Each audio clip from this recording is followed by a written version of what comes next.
What is up, watch friends? Welcome to another episode of Talking Timepieces with Tony. I'm Tony. Today's Friday. All right.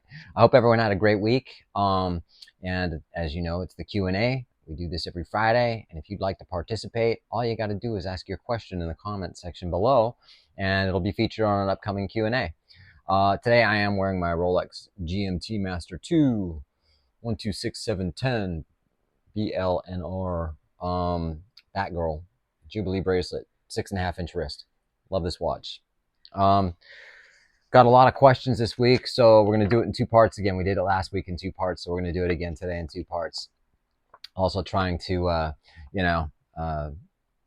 get my channel like a little bit more diverse, show some diversity with some of the other videos I'm doing. So I'm working on that too. So appreciate all of you. So let's just get on with it. The first question comes from SC-RC4RS.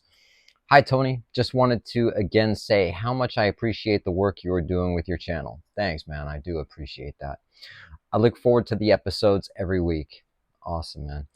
My question is, how would you fix or improve Omega as a brand? I love Omega watches. I just feel that perhaps their catalog is simply too big and unwieldy. Would be curious as to your thoughts. Thank you. Yeah, well, first and foremost, I'd get rid of the CEO. They've got to do something. Yeah, because I agree with you 100%. I do like Omega. A lot of people don't think I like Omega, but I really do. But I don't like, yeah, their catalog is just, they have so many watches. They need to refine things. I think they need to discontinue a bunch of watches. I'm not going to say which ones, but they need to discontinue a bunch of watches, sort of categorize it a little bit better, having, just a few models of each, in a certain category, I guess. And, not just release watches without telling anyone, because they've been known to do that. They just release a watch and don't even mention the fact they just released it.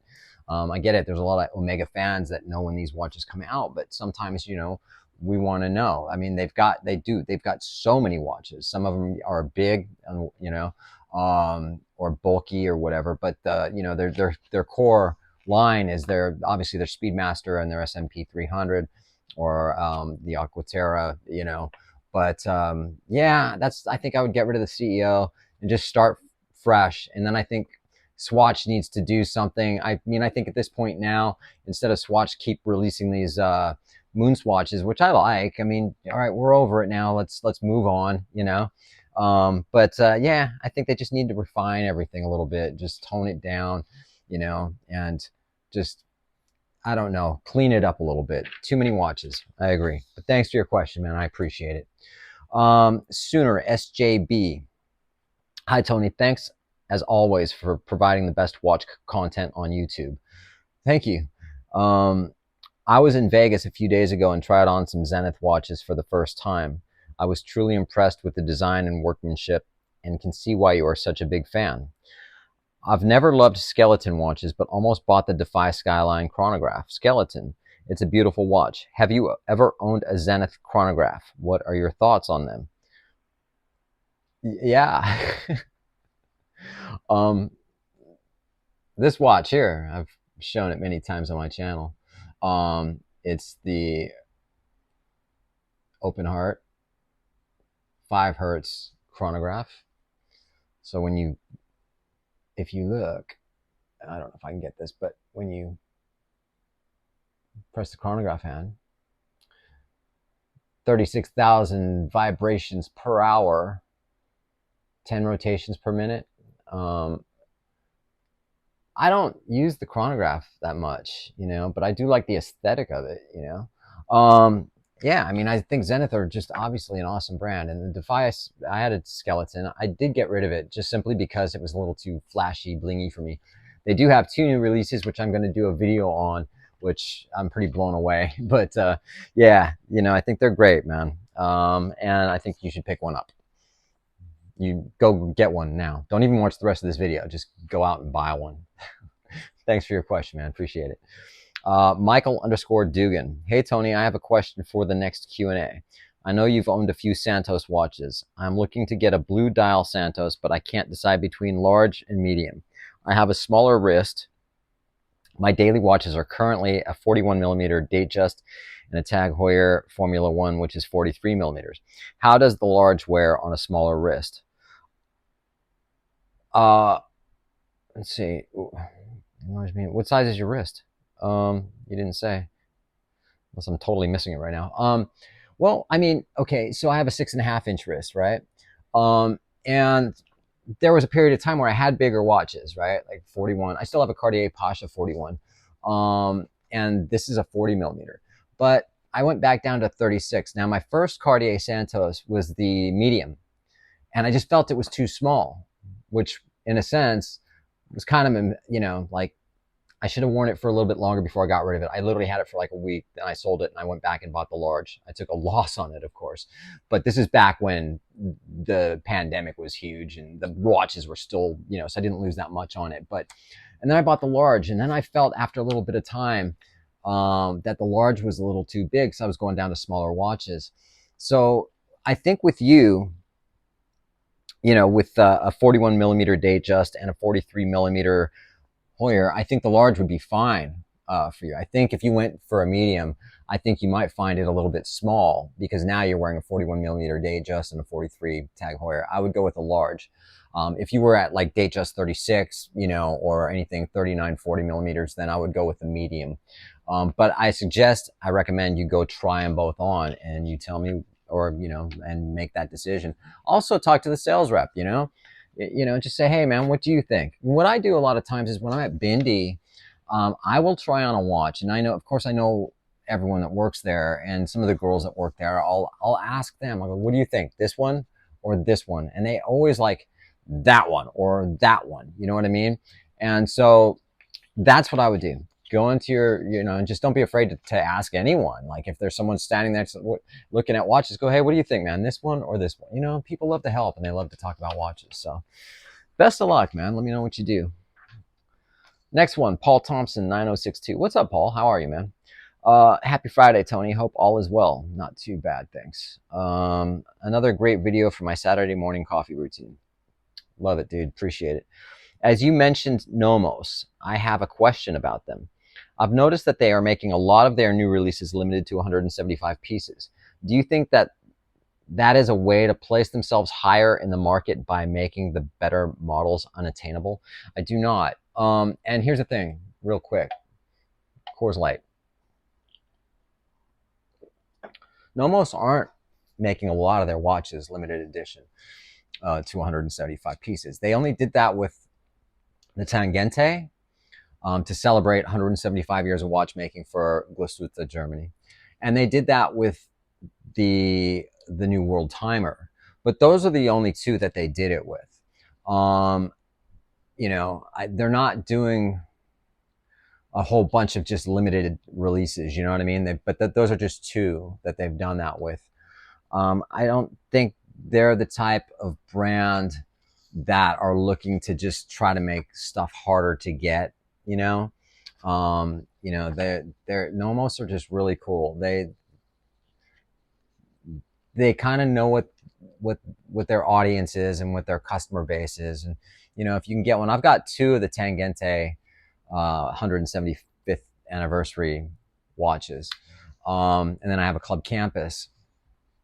But yeah, you know, I don't think they're doing that, man. But anyway, Nomos do make outstanding watches, as I've said before.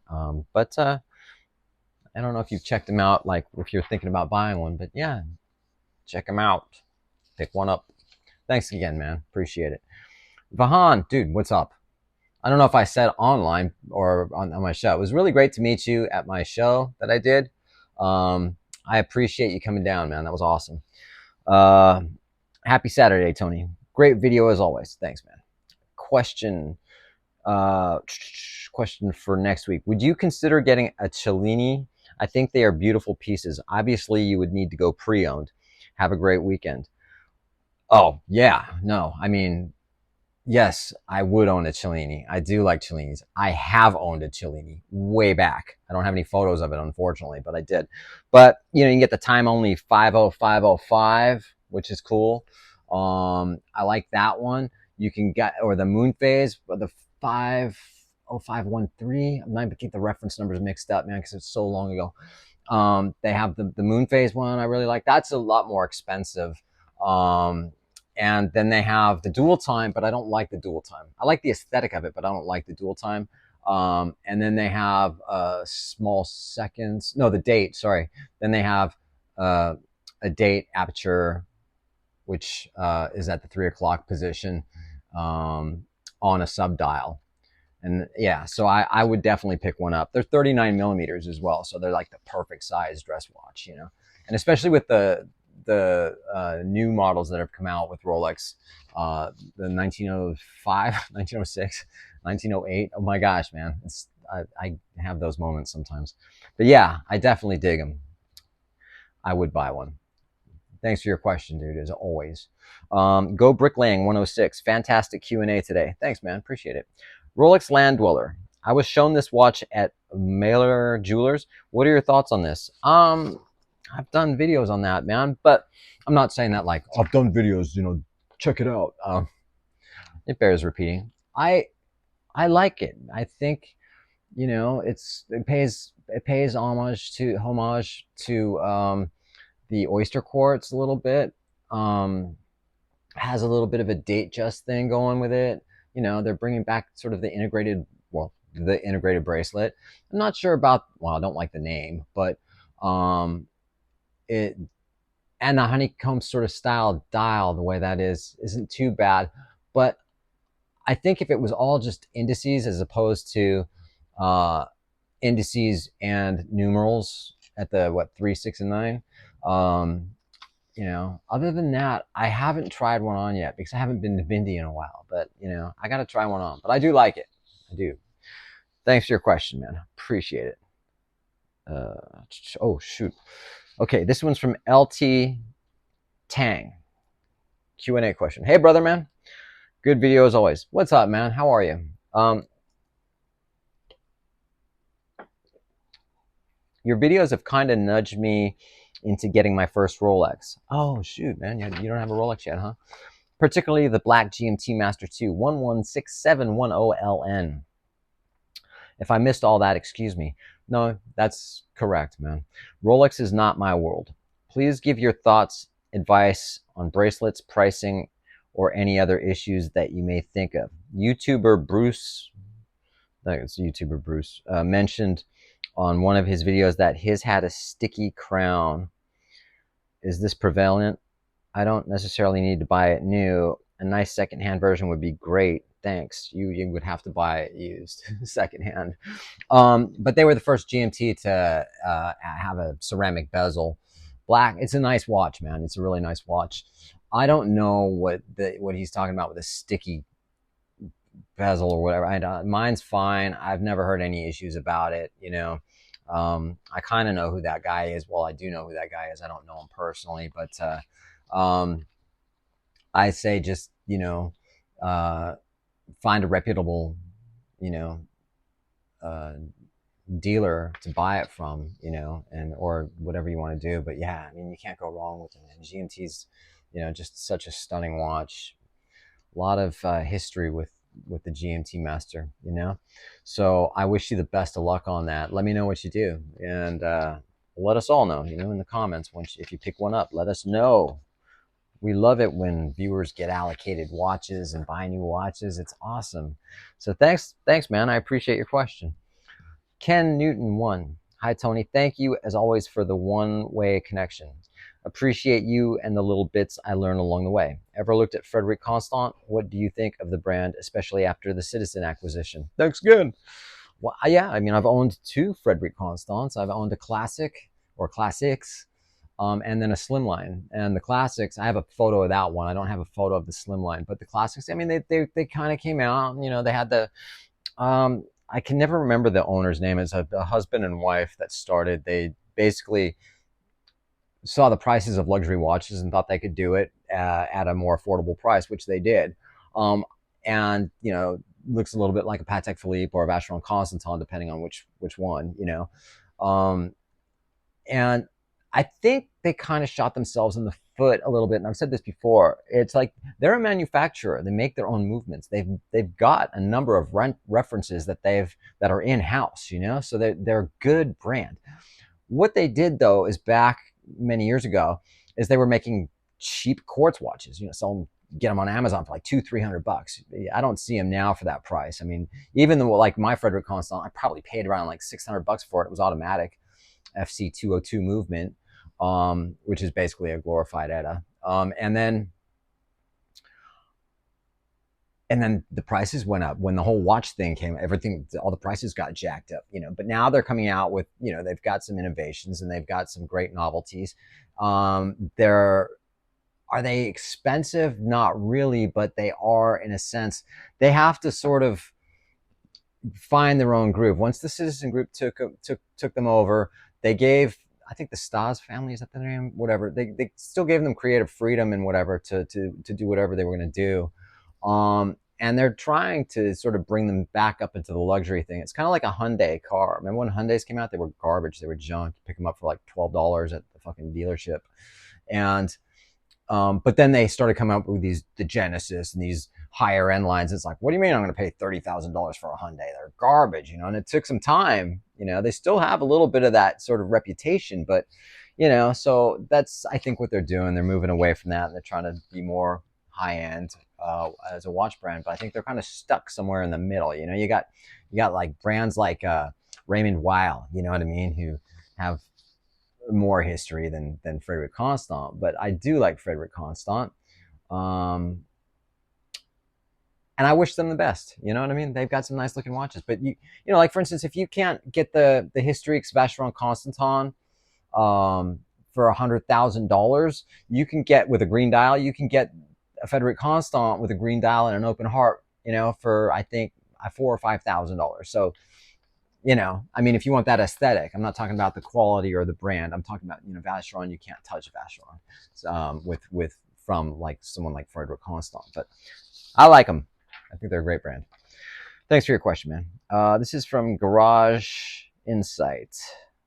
Hey, Tony, have a black ceramic Daytona and wondering what a good dress watch would be for a solid 2-piece collection. What's your budget? Budget, man, that's a huge thing. Just like I explained, probably a Historique's 1955 Vacheron Constantin or a Patrimony would be like awesome. If you went for a Breguet Classics, that's another killer watch. Or just did a video on the Blancpain Villeray.